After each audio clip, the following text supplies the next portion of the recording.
मैं अकेले नहीं रह सकती। मुझे असुरक्षित लगता है। मैं घर में पुरुषों का अंडरवियर छोड़ देती हूँ, दरवाजे के पास पुरुषों के जूते रख देती हूँ।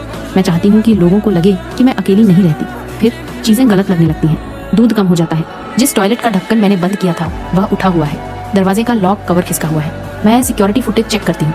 कोई मेरे घर के अंदर रहा है। वह बिस्तर के नीचे छिपता है। मैं भागना चाहती हूँ। अब बहुत देर हो चुकी है। ये आदमी बहुत समय से छिपा हुआ है। हर रात वह मुझे सोते समय पकड़ कर रखता है। वह भोर से पहले चला जाता है। मुझे कुछ भी पता नहीं चलता। मैं बस हर दिन थकी हुई उठती हूँ। उस दिन तक मैं काम पर जाने के लिए निकलती हूँ। लॉक किया हुआ कवर फिर से खुला हुआ है। उस पर गंदे निशान हैं। मैं पासवर्ड बदल देती हूँ। काम के बाद मैं घर आती हूँ। कवर फिर से धकेल कर खोला गया है। रात में मैं सोने की तैयारी करती हूँ। मैं किसी को बाहर दरवाजे का पासवर्ड डालते हुए सुनती हूँ। मैं बिस्तर से उठती हूँ। मेरे कदम बिल्कुल शांत हैं। मैं अपना मुंह ढक लेती हूँ। मैं पीप होल के पास जाती हूँ। बाहर कोई नहीं है। मैं दरवाजा खोलती हूँ। गलियारा खाली है। दरवाजे के पास एक सिगरेट का टुकड़ा पड़ा है।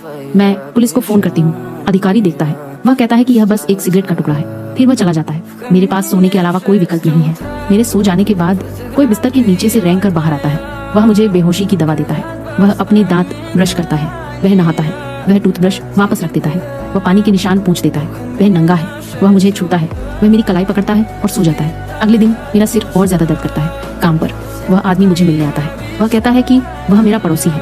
मुझे उसकी कोई याद नहीं है। वह मुझे बाहर चलने के लिए पूछता है। मैं मना कर देती हूँ। वह गुस्से में फट पड़ता है। वह कहता है कि मैं उसे नीचा दिखाती हूँ। सब लोग देखने लगते हैं। मैं घिर जाती हूँ। मेरा सुपरवाइजर आता है। वह उस आदमी को भगा देता है। काम के बाद मैं बस का इंतजार करती हूँ। वही आदमी फिर से आ जाता है। वह मुझे खींचकर टैक्सी में डाल देता है। मैं खुद को छुड़ा नहीं पाती। मेरा सुपरवाइजर फिर से आ जाता है। वह उस आदमी पर चिल्लाता है और उसे भगा देता है।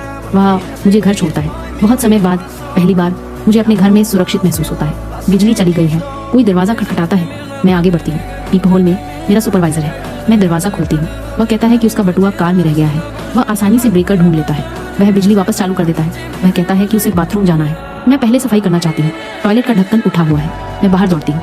मेरा सुपरवाइजर हाथ धो रहा है। मैं उससे पूछती हूँ कि उसे मेरा अपार्टमेंट नंबर कैसे पता था। वह जम जाता है। उसके पास कोई जवाब नहीं है। मैं नीचे भागती हूँ। मैं पुलिस को फोन करती हूँ। मैं दरवाजा खोलने की हिम्मत नहीं करती। मैं पुलिस से ही दरवाजा खुलवाती हूँ। दरवाजा खुलता है।